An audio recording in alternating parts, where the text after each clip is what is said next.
here,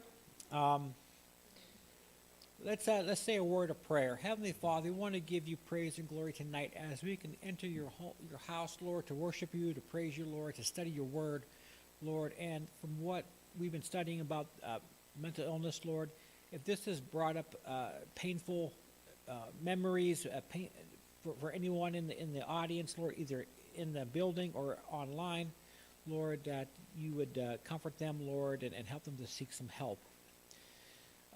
Lord, you know our prayer requests on our hearts. Lord, we ask that you be with them and meet them according to your grace and your glory.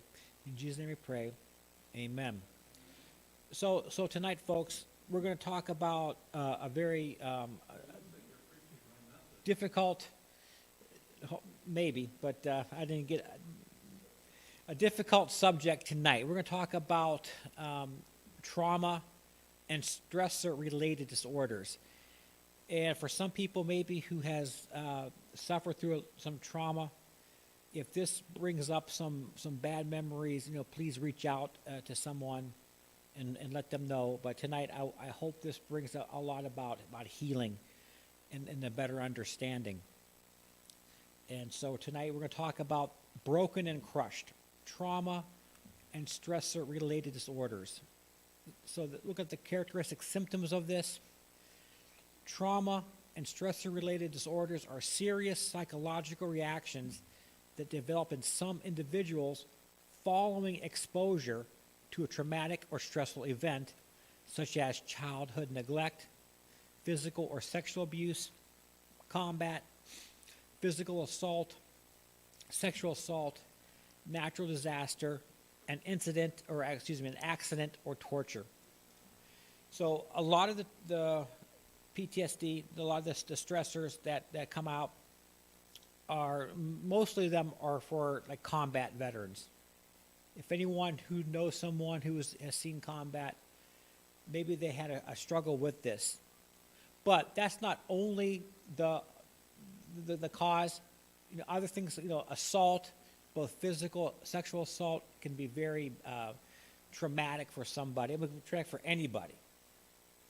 And just like with individuals, it affects each individual differently. And I'll give you an example of that.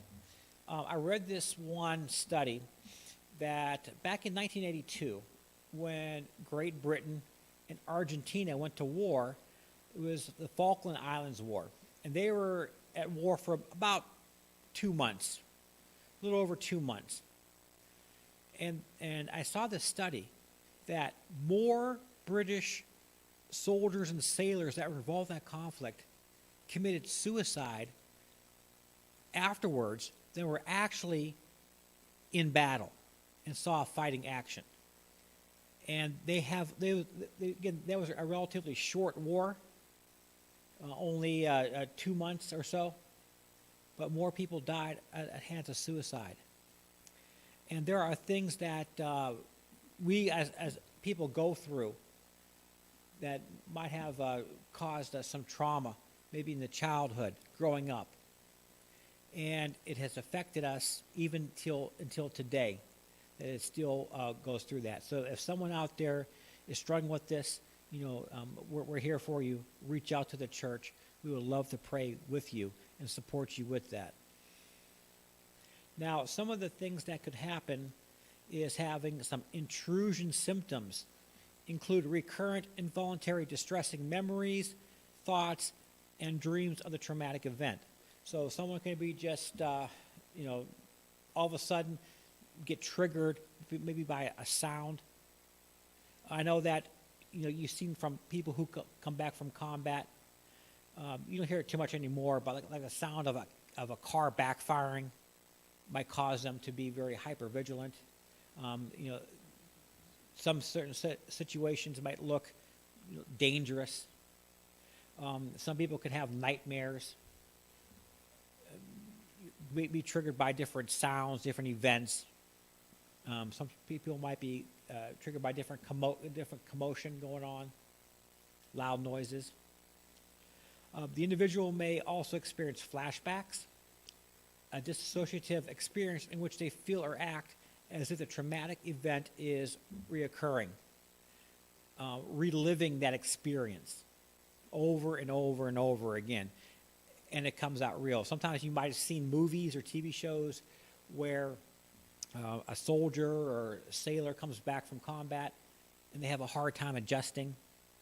So like a lot of the military shows show that as well, going through some PTSD, some traumatic things. And again, it's not just related or to combat or warfare, but could be a physical assault, being caught in a storm, a very bad storm. Like I know that sometimes in the Midwest, being caught in a tornado, for instance, you may relive that every year. You relive that. Do you have any? Go ahead, Pastor Troy. Was that you? So I was actually counseling someone today who was going through that. And the thing that was the trigger for them was they were neglected as a child, and something happened where they felt that neglected, and all of a sudden they were into a full-blown meltdown, and they actually, their self-aware enough to say they felt like they were getting dissociated because they were starting to feel like they were right back in the childhood situation again. And it can be a tense and scary thing.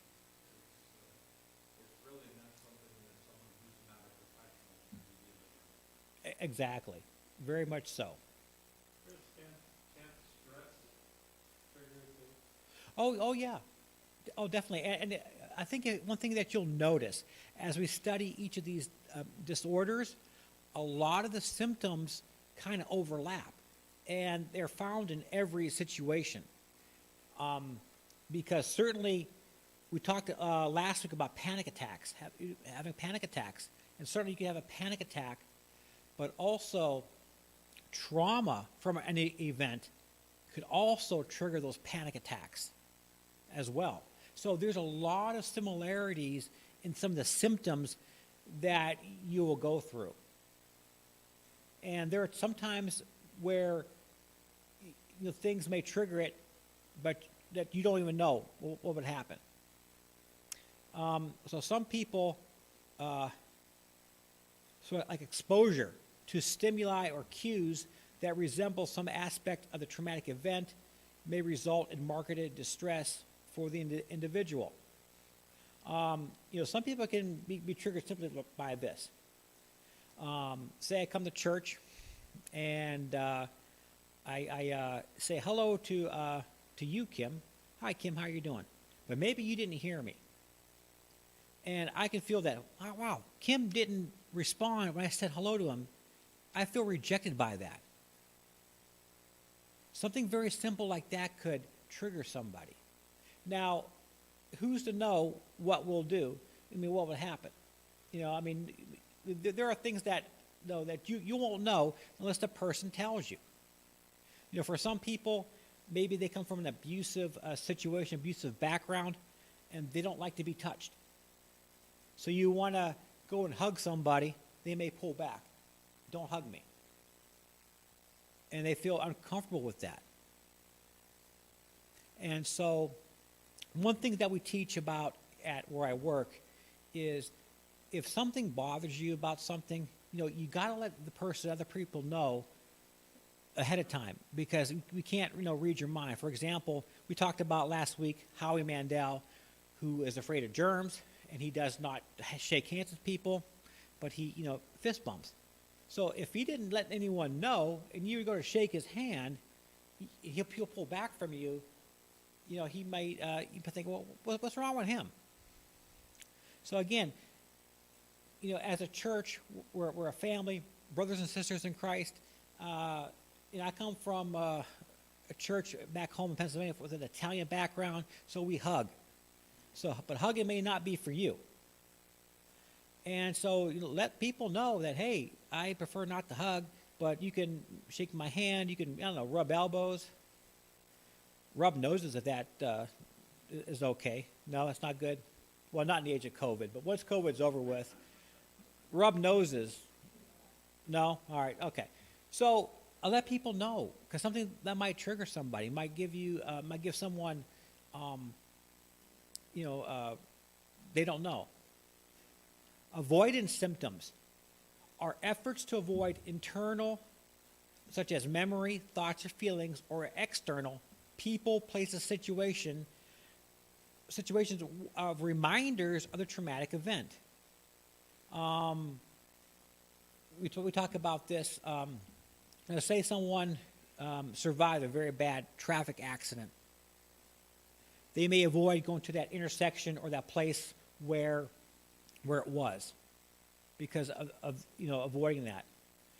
They might avoid being around certain people because those people remind them of someone who hurt them in the past. So as Christians, I think we have to be mindful and kind of notice, okay, this person is acting shy. What is it? What's going on here? And sometimes, you might have to pull someone aside, talk to them privately, say, hey, is there something going on that I should know about, how I should come to you and approach you? Where I go to work, we've had a lot of people come through with our doors who suffered one way or another through PTSD, many abused as children. And so we would go every morning and knock on doors to get everyone ready for groups. But sometimes if you knock a little bit too loud, it might startle somebody. And they don't like that. So now, instead of knocking on doors, I kind of like raise my voice and say, it's group time, come to group, so that I don't knock on doors, because knocking on the door might trigger someone's response. I had that happen. It had that happen to me. Negative alterations in cognitive and mood include problems remembering important aspects of the traumatic event,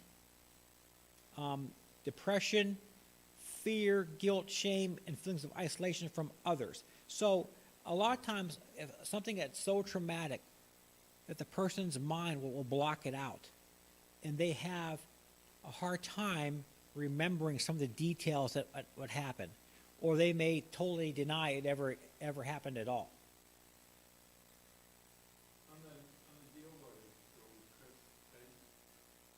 a lot of these veterans or whatever, when they come back, they have, their vehicle blew up or whatever, they lost limbs or whatever, and they found out that a lot of them turn around and hit their head or something like that, so they got brain injury. Yep. And it turns around and they figure that it's, something else. Yeah, and we're going to cover brain injury in a couple of weeks, so that's a previews of things to come. But certainly that and TBI, whether it's from combat or just being an accident, causes another host of problems as well, which we'll get more into it when that lesson comes about. But yeah, I've seen depicted on movies and TV where a combat veteran comes back and they're very hyper vigilant. Because they're so used to of being attacked by the enemy at any time, they bring that type of intensity back home.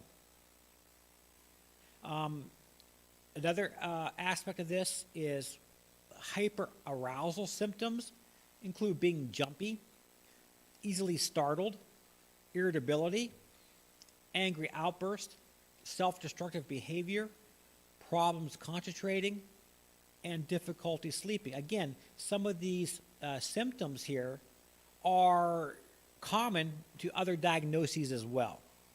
But for people that are very, again, been traumatized in their past, can be very sensitive to a lot of loud noises, loud sounds, reminders of the event. For example, if someone maybe as a small child was caught in a tornado, like that movie Twister. You ever see that movie Twister, where the little girl, that big F5 tornado, and her father dies? Now it made her fascinated for tornadoes. And she's out chasing them in her truck. But for some people, a severe thunderstorm might be enough to set them on the edge. Oh my gosh, there's going to be a tornado. And they could be very fearful of that. Now, diagnoses. So it's been long understood that exposure to a traumatic event, particularly combat, causes some individuals to display abnormal thoughts and behaviors that today we refer to as a mental illness. Now, there are some mental illnesses that, I mean, again, the professionals today still don't know where they come from. Some are chemical imbalances, biology. Again, you know, the whole catch-all, we live in a fallen world. It all plays a part into it. But with trauma-based ones, someone does not have to have a physical problem with them. It does not have to be a chemical imbalance, but it's being exposed to a traumatic event. And you realize this, that it affects some people. Now, if we all say we're all in the same traumatic event together, for some people that might scar them for life. Others may get through it just fine. Others might have some difficulty, but then after a while, that feelings go away. Again, it depends on who you are and how, you know, your genetic makeup and how you handle things in your, you know, in your family. I mean, there are some people come from a family where everything is a crisis. There are some people that go through a family where nothing is a crisis. It's hard to say. Have you ever been to the VA in St. Cloud or Minneapolis? No, I've never been there. See, I belong to the Legion or whatever, and every once in a while until COVID came along, we planned trips or whatever to go there and visit with a lot of the veterans. You know. Yeah. And it's kind of interesting because, you know, you see a lot of this stuff there. And, you know, they get talking to you normal 1 minute, and the next minute they're just like they're off in romance on it. Sure. Yeah, exactly right. Now, Kim, weren't you in the Marines at one time? Now, what years were you there? I was in 73 through, what was it, like 78? Okay. So you just missed the Vietnam. War. You just missed it? Yep. Okay. But I had two brothers that were in it. So, Did they see combat? oh yeah. Now, have you seen maybe some stress or trauma disorders in your brothers? At first when they came back, yes. Okay. But a lot of it, they worked out through the VA. And the VA's got good therapists and, Sure. you know, psychiatrists and stuff like that. And then they got, like, groups that you can go to, just like AA. And, Yeah. you know, Yep. Yep. And what you just said there is pretty much the answer for, you know, a lot of the mental illnesses is going through, getting the proper treatment, seeing a professional, going through the groups, going through, taking medications, and of course, as Christians, prayer and seeking God should be the first thing to do. But that's all, yeah. Now, the first medical diagnosis for trauma-related disorder is attributed to a Swiss military physician who in 1678 identified a pattern of symptoms caused by exposure to combat, which they called nostalgia for some reason. I don't know how they got that word, but nostalgia. This condition was characterized by melancholy, incessant thinking of home, disturbed sleep, weakness, loss of appetite, anxiety, cardiac palpitations, stupor, and fever. So a lot of symptoms, again, that you might find in anxiety or depression, again, came out of the combat experiences. Now, during World War I, it was known as shell shock. World War II, known as combat exhaustion or combat fatigue. But when the DSM-1, the diagnostic manual that the professionals use to diagnose people with mental illness, the first one was published in 1952, and right now we're on DSM-5, so five, maybe 6 revisions of it. And they called it a diagnosis of gross stress reaction. But it wasn't until 1980, when the DSM-3 was published, that they saw the inclusion of post-traumatic stress disorder as an anxiety disorder for the first time. So you hear a lot now where PTSD is a common thing. And again, I want to stress out too, it does not have to be something from being in war or combat or seeing some battle, but again, from any type of trauma-related event that could have happened. Someone can still have that PTSD. A lot of it I see at work mostly come from people who come from an abusive home. We've had people come through our doors that have every type of abuse done to them, and they have PTSD. So PTSD is unfortunately becoming more commonplace, and a lot of people react differently. Some people, again, knock a little bit too loud, makes them jump. You raise your voice too loud, it makes them, feel scared. Triggers, certain sounds, certain situations can remind them of that past trauma. And so you got to come up with different approaches in how to handle somebody. And it's as individual as people are themselves. Again, if we all face the same type of trauma, I might have to approach Kim differently than I would approach Andrew, and Andrew differently than Ethan in the back. So again, it's a part of how to approach that person in a way that makes them feel comfortable and not, being traumatized over and over again. But each person can have different, one person could be peaceful, next person could be violent. Oh, exactly. So, Yep, exactly. And that's why, in dealing with these type of disorders, and not just for this, for anyone, each person presents could be in a different way.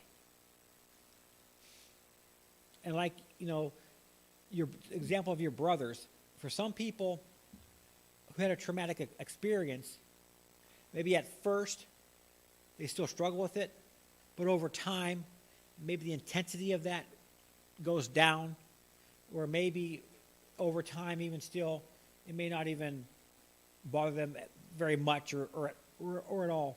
well, at first, they didn't want to talk about it. Yep. And then my family got together with them and said, you need help. So they went and got help. Sure. So there are different types of disorders. The first one is called reactive attachment disorder, or RAD. It's characterized by serious problems in emotional attachment to others.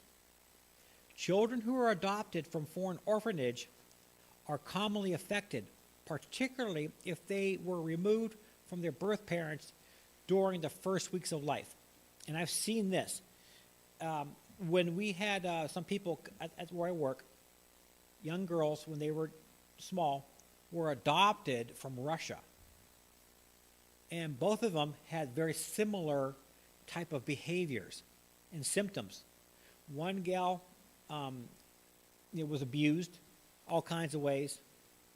Her father was an alcoholic.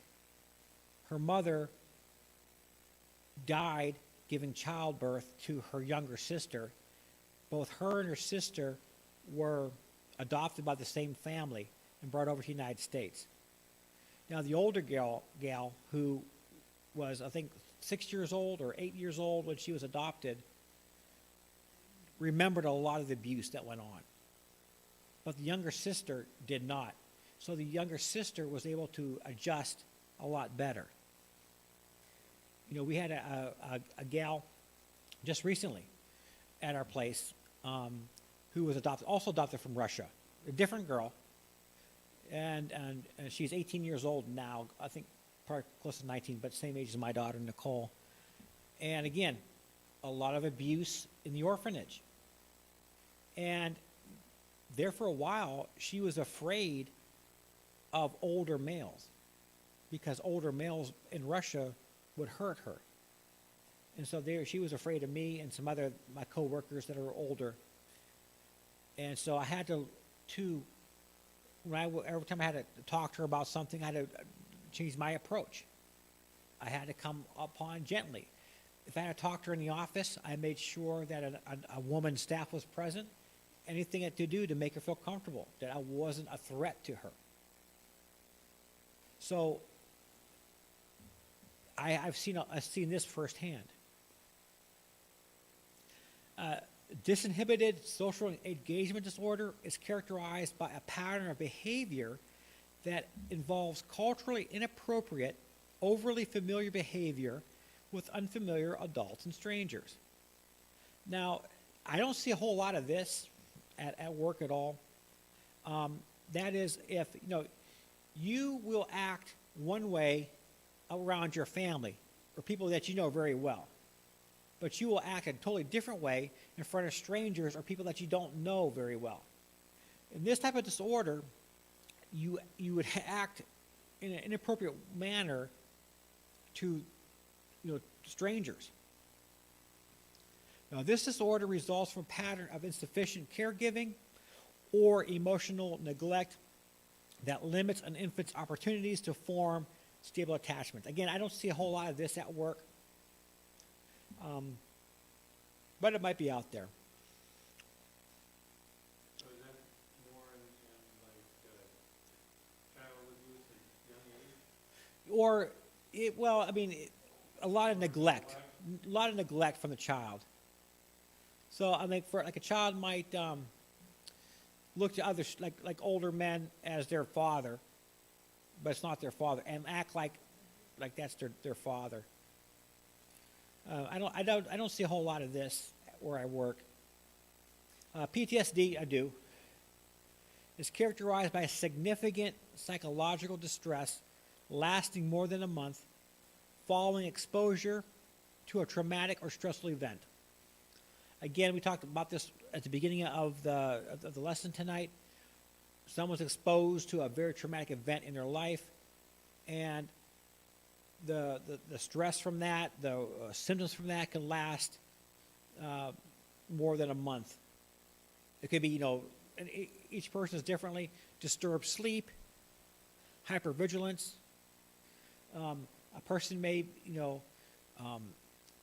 hear every little sound and think someone's broken in, and get up there and get a weapon, bring out the baseball bat or whatever they have to try to protect themselves. Acute stress disorder is similar to PTSD, but the duration of the psychological distress is only 3 days to 1 month following exposure to a traumatic or stressful event. So this is like a notch below PTSD. This is a little bit lower, but some of the emotions can be just as intense, but they don't last a whole long time. Not as long as a full-out PTSD breakout right there. I see a lot, PTSD. I see a lot at work from those who have, especially those who come through a traumatic family.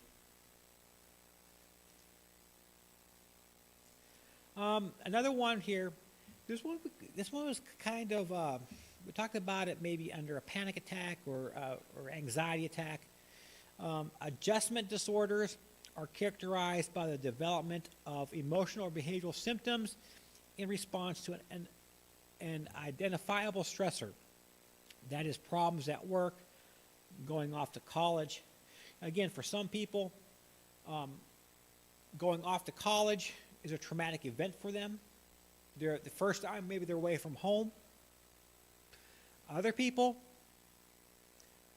they love that. So Alyssa, when you went away to Master's Commission, how'd you feel?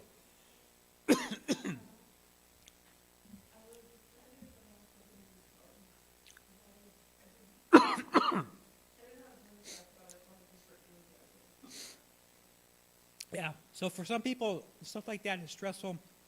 Others is not. Excuse me, I'm losing my voice here. It's not COVID. See if I can get it back. So, risk factors. Again, some of these factors that people have gone through does not necessarily mean someone's going to have a PTSD or any type of stress or trauma, but a lot of it is in there and in the background. Experiencing a prior trauma could be a thing here, and a lot of times, childhood trauma can result in a lot of stuff. Being like in a near-death experience, seeing your home burn down, caught in the fire, someone caught playing around in an old refrigerator and locked themselves in, almost dying, almost drowning. Could trigger that. Pre-existing psychological problems. Again, a lot of times psychological problems are passed down through the family. It may skip a generation, but they could be passed down. Family of history of mental illness. Sometimes, people do have mental illness. And thank you very much. And that can be passed down. And this could be a part of it as well. High trait anxiety. And a lot here, a lack of social support. So, anybody have any questions or comments so far?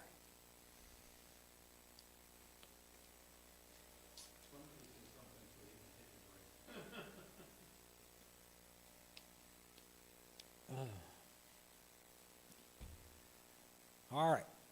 We're going to take a look at two people in the Bible that if they were diagnosed by a modern day psychiatrist or psychologist, these two people would be considered having a traumatic or stress-related mental illness.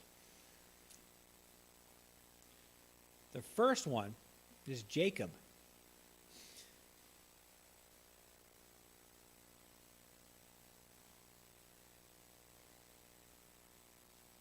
So, what were some of the things that he went through? Now, you remember Jacob. How many sons did Jacob have? He had 12 sons. Yeah. And how many wives did he have? He had two wives, at least two wives, plus he had his wives had hand servants as well. And so out of 4 women, he had 12 sons. Now, who was his favorite son? Joseph. Joseph was his favorite son. So, and remember, Joseph's brothers were jealous of him. And they they wanted to kill him. But who was it, Simeon? Was it Simeon said, no, let's let him live. And instead, they sold him into slavery, and he went to Egypt.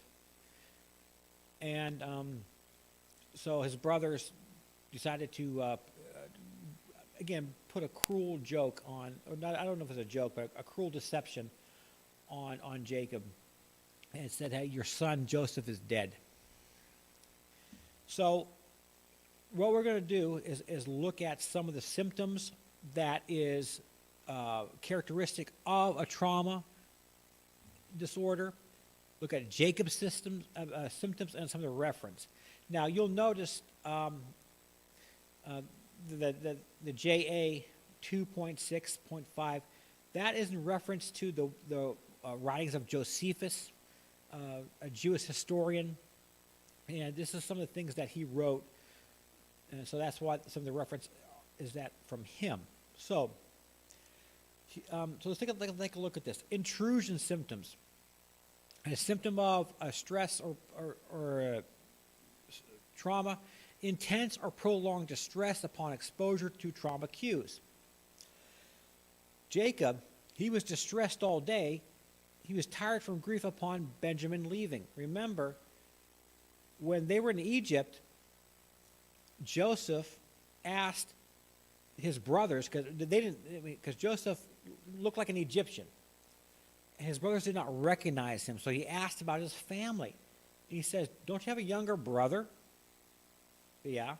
And bring him over here.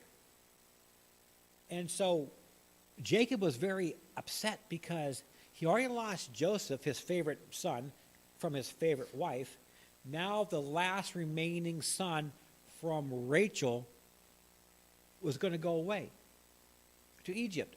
And for Jacob, he thought, look, I lost Joseph. I'm going to lose Benjamin as well. So he immediately catastrophized the situation. That's a common thing, catastrophizing. So someone who has been through PTSD, trauma, they catastrophize. Avoidance symptoms. Avoidance of or efforts to avoid external reminders.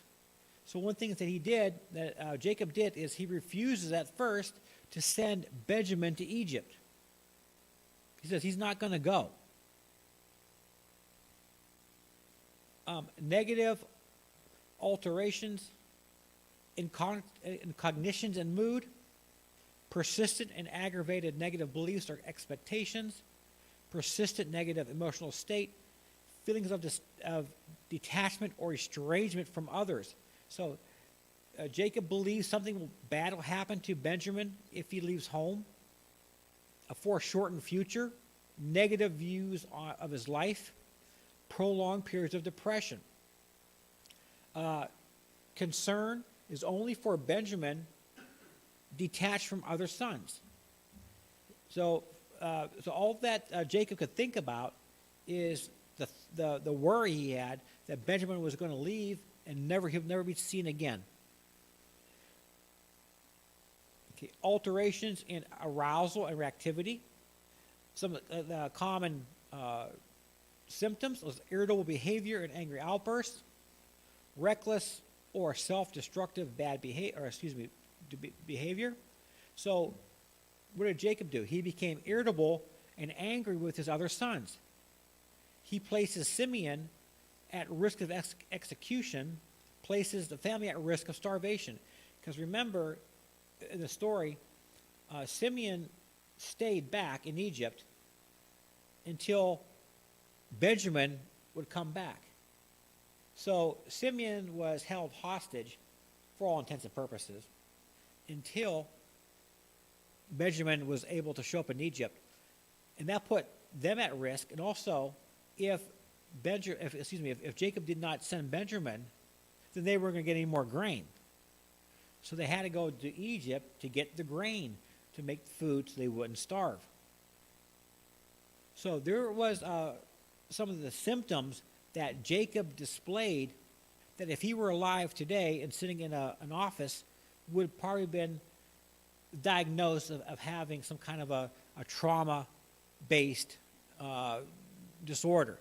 Again, he thought Joseph was dead, trauma with that, trauma with losing the last remaining son of his favored wife. So a lot of trauma. You know, there have been people that are today that have been through traumatic experiences.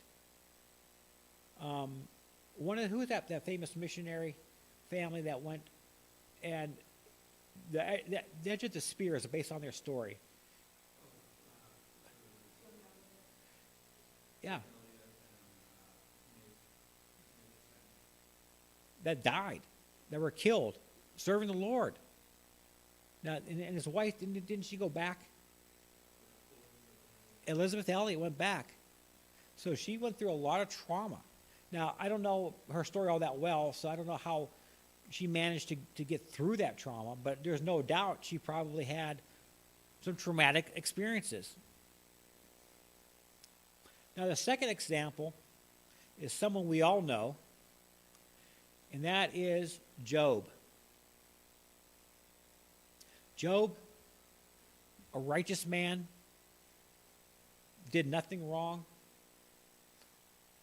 He had, 7 sons, 3 daughters, a wealthy man, a well-respected man.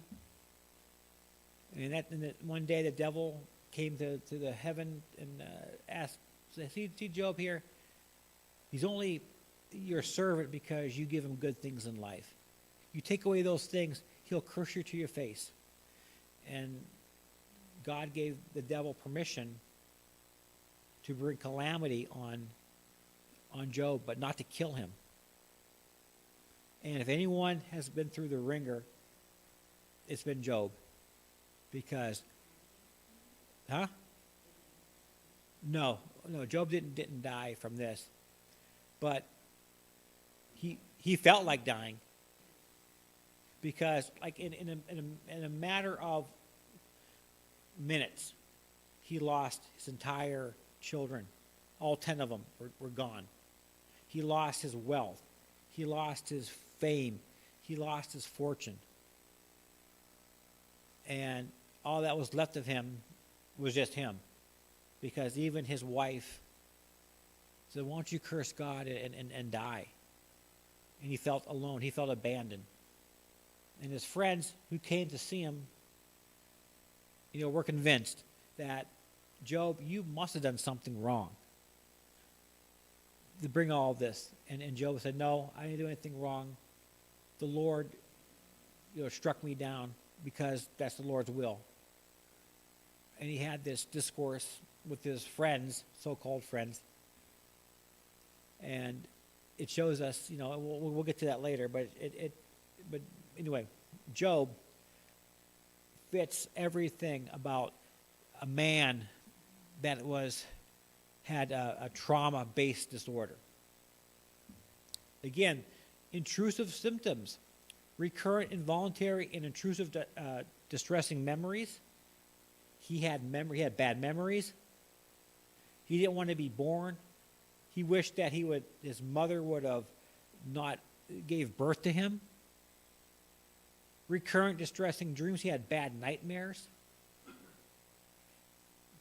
Dissociative reactions in which the individual feels or acts as the trauma is reoccurring.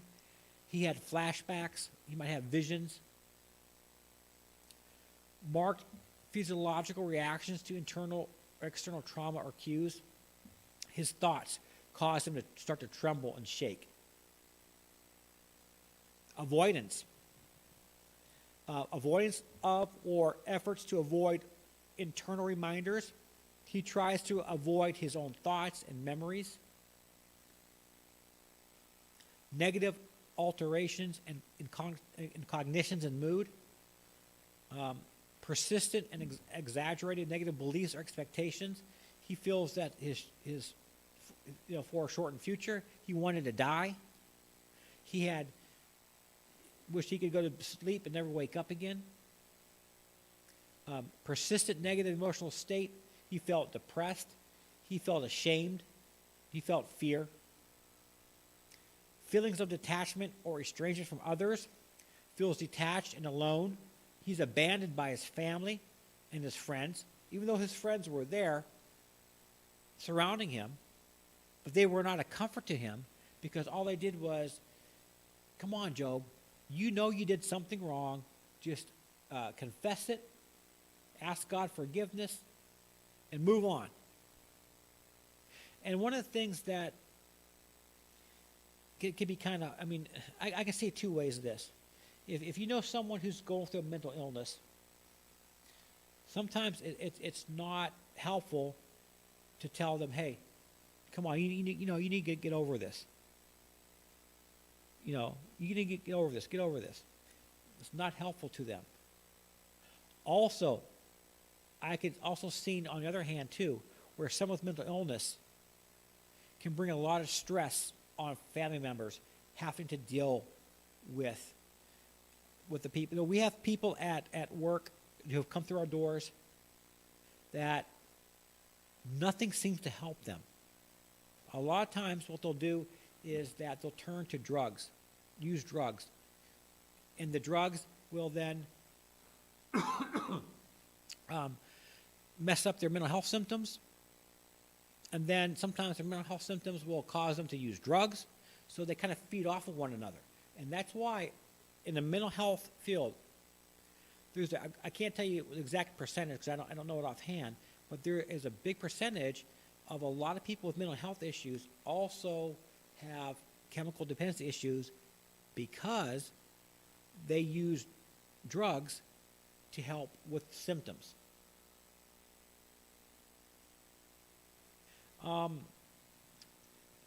Persistent inability to experience positive emotions in Job. Job is convinced that he'll never see happiness again. He will never have any joy. Alterations in arousal and reactivity. Irritable behavior and angry outbursts. He is very angry. Hypervigilance. No ease, no quietness, no rest. Churning inside. Sleep disturbance. He has insomnia. He can't sleep. So now we know the end of the story of Job. God blesses him, tenfold or more. God restores Job to,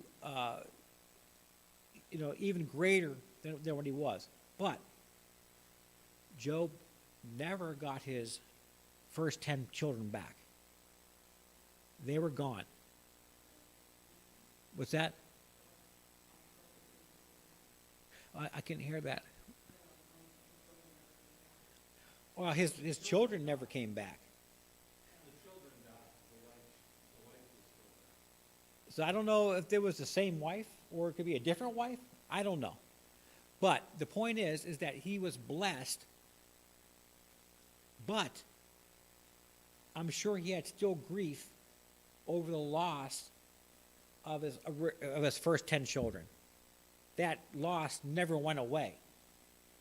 Because sometimes people could, lose, and you still probably saw some more in the olden days where, family would have a lot of children because they knew that some of them would die of natural causes.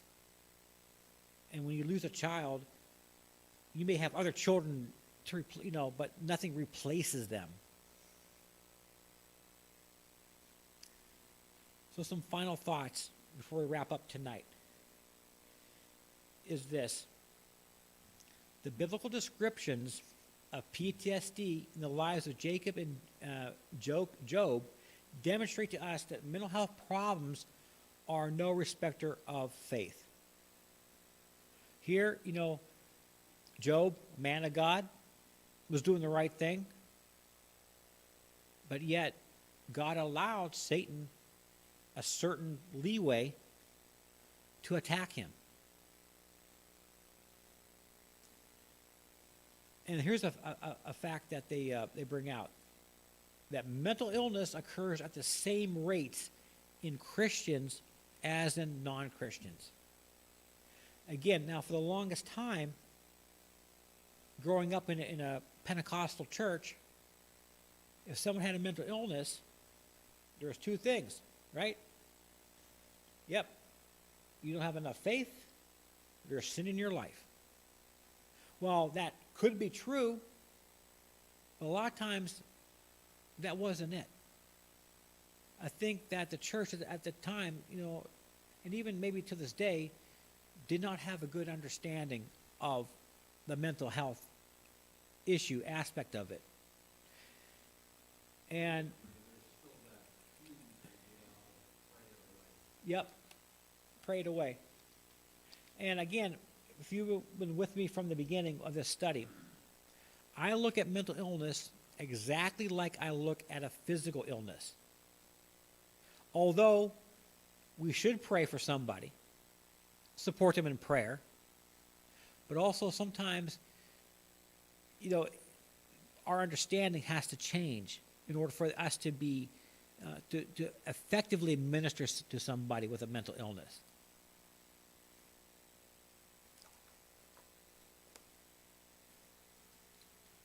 So I do want to point this out, that in the midst of trauma and tragedy, faith serves as a stabilizing anchor in an ever-changing sea.